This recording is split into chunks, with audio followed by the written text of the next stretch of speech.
궁극의 감명서 비전적 전술을 교보문고 인터넷 서점을 통해서 판매하고 있습니다.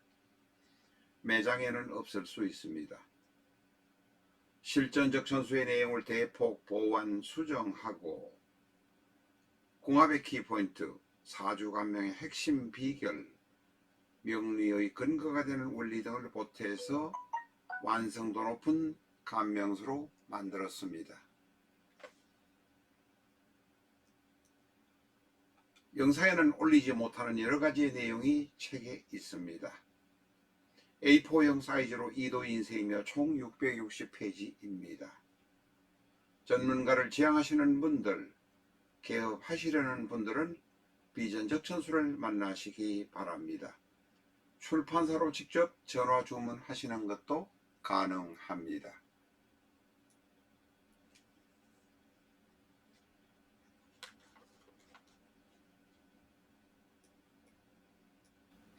안녕하십니까, 라타로입니다. 오늘 계묘에 관한 이야기는 오늘로 마무리를 하려고 합니다. 그래서 오늘은 사례를 계묘 일주를 중심으로 해서 이야기를 하기도 하고 또 다른 형태의 모습으로 여러분에게 공부를 죄송합니다. 같이 하려고 합니다. 월간의 병화가 이렇게 있습니다. 월간의 병화가 있고 일주의 계묘가 있습니다. 이 계묘에게는 분명하게 병화가 필요합니다. 그리고 이 지금 팔자 중에서 석자가 파워포인트로 있습니다만은 내가 나무에게 묘목에게 힘을 주고 묘목이 병화에게 힘을 주는 것처럼 통관이 되는 듯 하기도 합니다. 그러나 이 석자만으로 판별을 그렇게 결론을 낼 수는 없다는 것입니다. 재성인 병화가 내가 업적을 만들려고 하는 병화인 재성이 있는데 내가 가리는 모습이란 것입니다. 병화는 필요합니다. 그러나 오행 이 셋으로는 내가 내 스스로 나의 업적을, 나의 부를 만드는 것을 내가 방해하는 듯한 느낌이 있다는 것입니다.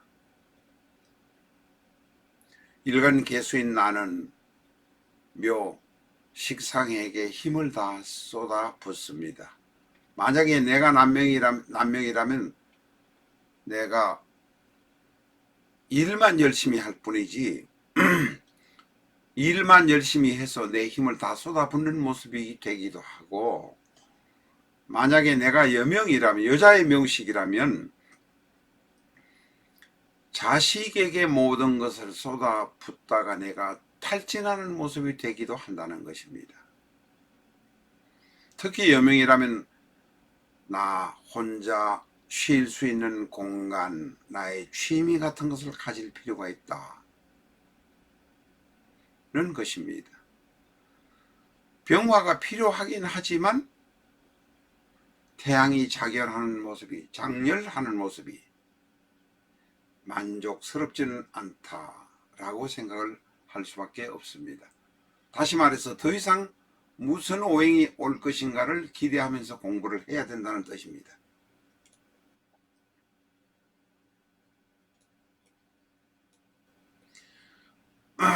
좌측에 있는 것은 추월의 을목입니다.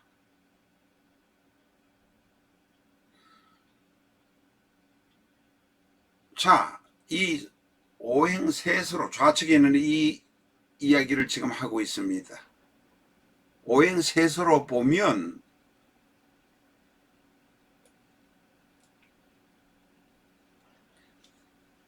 나는 정화에게 힘을 쏟아야 되고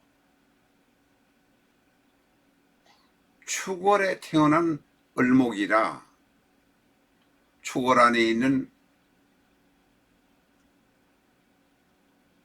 신금에게 내가 당하는 모습이 보입니다. 이 오행셋으로 보면 추골에 태어난 모습이라 대단히 힘들 것 같기도 하고, 태양이 멀리 있어서 정화가 필요하긴 한데, 화가 필요하긴 한데 조금 멀리 있는 듯한 느낌도 들고, 월지에 이 지지에 화가 있으면 좋겠는데 화도 없고, 나는 신약한 모습이라는 것입니다. 자, 케이스를 지금 말씀 공부하고 있는 것은 여러분 스스로 모든 것을 결론을 내거나 마무리를 짓지는 마십시오. 그냥 공부를 한다고 생각하시면 됩니다. 다음 오른쪽에 있는 이 케이스를 한번 보겠습니다. 추골에 태어난 신묘입니다. 계묘 일주가 아닙니다. 신묘입니다. 저희가 일주란을 공부하는 것이 아니라 이것저것을 공부하면서 사주 보는 실력, 감명하는 능력을 키우는 것이기 때문에 신묘를 들고 왔습니다. 추골에 태어난 신묘라, 한겨울에 태어난 작은 보석이라, 진주라, 반짝거리려고 하면 화가 필요합니다. 일간 신금은 묘목을 제거하니 이 묘목인 재성이 천간으로부터 잘리는 모습, 이전 최하의 모습, 칼로 꽃봉오리를 자르는 이런 모습이 바로 이 사주에서 보입니다. 이 사주는 근본적으로 차갑습니다. 화가 절대적으로 필요한데 이 화가 어떤 형태로 오느냐가 중요하다는 것입니다. 만약에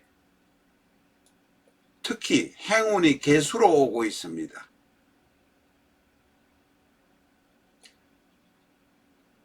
화가 어떤 자리에 어떻게 있느냐에 따라서 많이 달라집니다. 추골의 신금이라 거기다가 행운은 개수로 오면 대단히 힘든 상황이 발생됩니다. 대단히 어려울 것입니다. 이때 화의 도움이 필요합니다. 그러나 화가 만약에 이 병화가 월간에 있으면 병신 합수가 되어서 더욱더 차가워져 버립니다. 만약에 병화가 월간에 있는데 이 개수가 행운으로 오면 그때는 작살이 나는 시기라고 보시면 됩니다.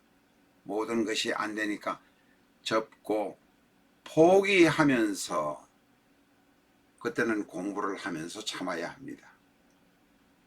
공부를 한다는 것은 모자라는 학문을 보태기 위해서 학교에 가는 경우도 있지만 내가 학원에 다니거나 마음을 다스리면서 조용하게 보내는 것이 필요하다. 오히려 따뜻한 태양이 있는 쪽을 향해서 많이 걸으면서, 특히 낮 시간에 많이 걸으면서 내 운기를 빼내는 것이 필요하다. 돈 있고 여유가 있는 분들은 베트남, 인도네시아 같은 데 가서 몇 개월 지내는 것도 좋은 방법이지만, 멀리 해외에 나갈 수 있는 돈이 없다면 따뜻한 태양을 보면서 내가 음기를 빼내는 방법도 바로 흉에서 빠져나가는 방법이다. 운동을 많이 하셔야 한다 라고 말할 수 있습니다. 한 가지 부탁 말씀드리겠습니다. 많은 분들이, 특히 이제 초보인 분들이 그러시겠지만, 댓글을 달아서 무엇이 어떤 행운이 오면 어떠냐, 어떤 행운이 오면 어떠냐고 댓글로 질문을 합니다. 저희는 절대 댓글로 답하지 않습니다. 왜냐하면 그 한마디에 대한 댓글에 대한 답을 해드리는 순간 저희가 오류를 범하기 때문에 그렇습니다. 한쪽으로 편벽된 이야기만을 할 수도 없고 한쪽의 한 부분만의 이야기를 할 수도 없습니다. 질문을 하신 분들은 그것을 라타로 선생이 가르쳐 줬다면서 스스로 멋대로 자신의 사주를 해석하려고 하는 경향이 있기 때문에 그렇습니다. 댓글로 사주에 관한 질문 삼가해 주시기 바랍니다. 저희가 성의 있게 대답하지 못하기 때문에 대답해 드리지 않는다는 점을 양해해 주시기 바랍니다. 그럼 성의 있게 대답해 주면 되지 않느냐? 저희도 영상을 올리고 또 책을 포장을 하고 주문을 받고 유료 상담을 하고 하는 일들을 하기 때문에 그런 일에 대응해 드리지 못하는 점 양해해 주시기 바랍니다. 공부를 제대로 하고 싶으시면 실전적천수 10만원짜리 책 한 권 사셔서 몇 년을 공부하실 수 있습니다. 라타로 채널이 없어지면 어떠냐고 걱정하지 마시기 바랍니다. 라타로 채널에는 벌써 영상이 2200개의 영상이 여러분의 공부를 위해서 준비되고 있습니다.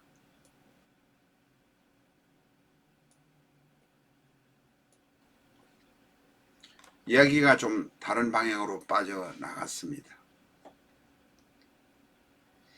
월간에 무토가 있고 일주에 계묘가 있습니다. 무토는 무게합화가 됩니다.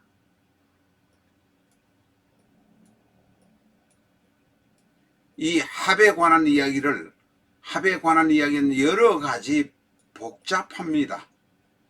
일반 합도 있고 천간합도 있고 지지합도 있고 생합도 있고 극합도 있고 복잡합니다.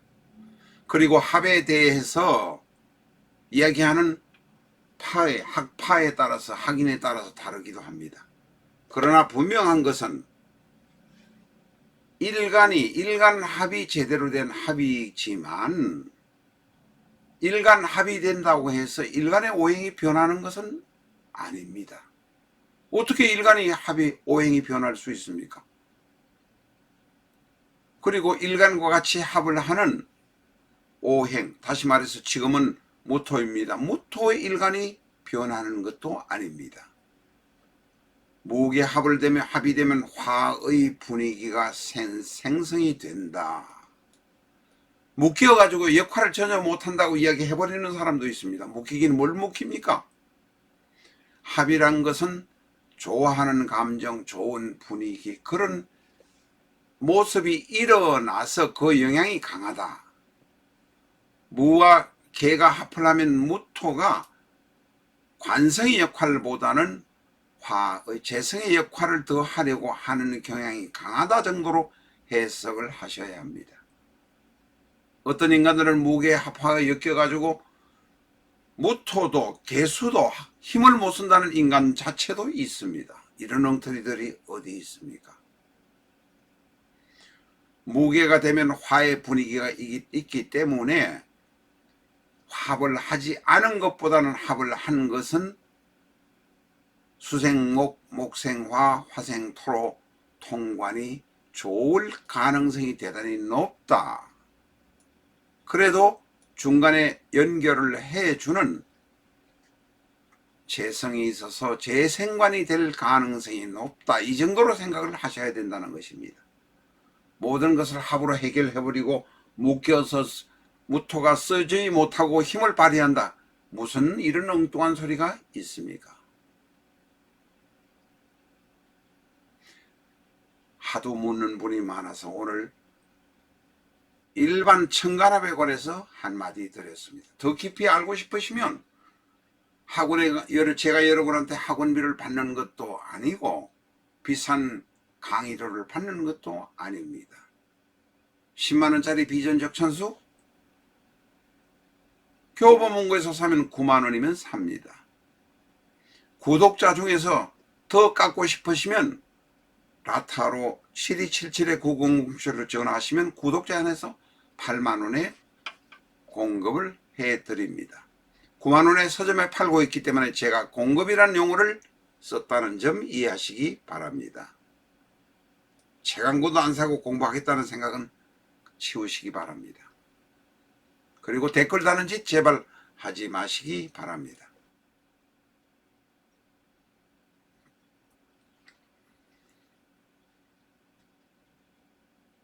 앞에서 말씀드렸습니다. 다시 나왔는데 신묘일주인데 아닙니다. 이거는 안 나왔죠. 신묘일주 나왔습니다. 개수가 오는 경우는 차가운 것이 대단히 등장하기 때문에 화가 필요합니다. 여기에 만약에 정화라도 병화라도 이 연간점에 하나 있으면 고통이 덜할 것입니다.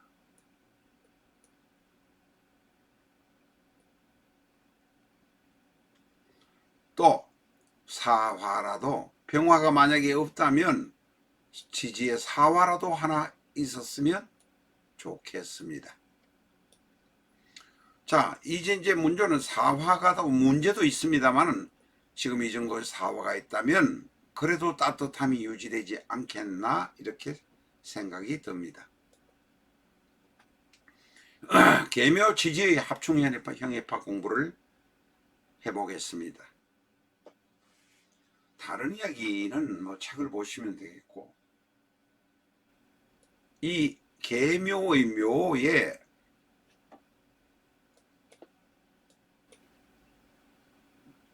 잠깐만요. 묘에 자가 올 때 자묘 형살의 문제가 있습니다. 특히 자가 행운으로 올 때 내가 행동하는 것, 남에게 말하는 것, 남을 대하는 행위 자체를 조금은 조심하셔야 합니다. 이 계묘는 대단히 똑똑하고 공부를 잘합니다. 머리도 좋습니다. 천을귀인입니다. 일주가 계묘라면 내가 그렇다는 것이고, 만약에 계묘가 월주라면 부모님 쪽에서 그런 분들이 계셨을 것이라는 것입니다. 그런데 불행하게도 이 계묘는 천파살, 묘라는 것 자체가 찢어지는 모습을 갖고 있기 때문에 대단히 귀가 얇고 그래서 경우에 따라서 찢어지고 깨지는 경향들이 있다는 것입니다. 부모가 이혼을 하거나 내가 이혼하거나 내 재산이 깨지거나 부모의 재산이 잘 살다가 깨지는 경향들이 있다는 것입니다. 그래서 계묘는 물론 천을귀인이라 다시 일어설 수는 있겠지만 경거망동하는 것을 특히 조심하셔야 합니다. 묘 옆에 신금이 있을 때, 지지 신금이 있을 때는 남을 미워하고 원망하는 경우가 있습니다. 꼭 마음 다스리는 일을 잘 하시기 바랍니다. 종교를 갖는 것도 필요합니다.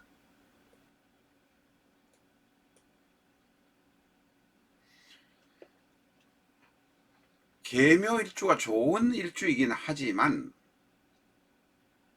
앞에서 말씀드린 대로 깨지는 경향도 있고 경거망동하는 경향도 있습니다. 똑똑하고 아주 행동거지가 잘 행동거지를 하는 것까지만 같지만 계묘 하나만으로 모든 것이 결정되는 것은 아니기 때문에 그렇습니다. 지금 이 사주는 무인, 신유, 계묘, 갑인입니다. 무인, 신유, 계묘, 갑인. 이 사주의 특징은 목의 오행이 넷이나 된다는 것입니다. 두 번째 특징은 신유로 월주에 신유가 있어서 부모님 중에서 한 분이 고집이 세거나 대단히 나와 부모님과 잘 맞지 않을 수 있다는 가능성을 우리가 느낍니다. 이 사주를 보면 우선 처음에 느끼는 것은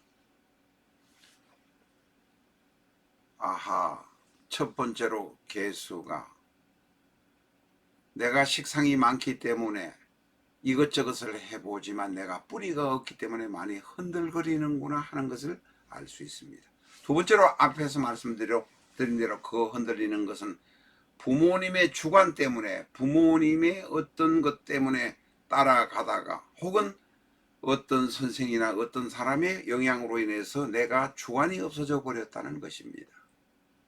바로 뿌리가 없기 때문에 주관이 없고 흔들리는 것입니다. 식상이 과다하기 때문에 식상 과다로 인해서 나는 신약할 가능성이 대단히 많습니다. 이런 사람은 특히 정권을 하거나 주식을 하면 안 된다. 코인 같은 거 하면 그대로 망한다. 돈을 벌어서 아파트를 적은 걸 하나 사고 또 늘리고 또 늘리고 하는 개미처럼 살아가는 인생을 택해야만 한다. 재주는 있겠지만 내가 벌리면 벌리는 동안 깨지는 모습이다. 라고 이런 사주는 마무리할 수 있습니다. 오늘은 여기까지 하겠습니다.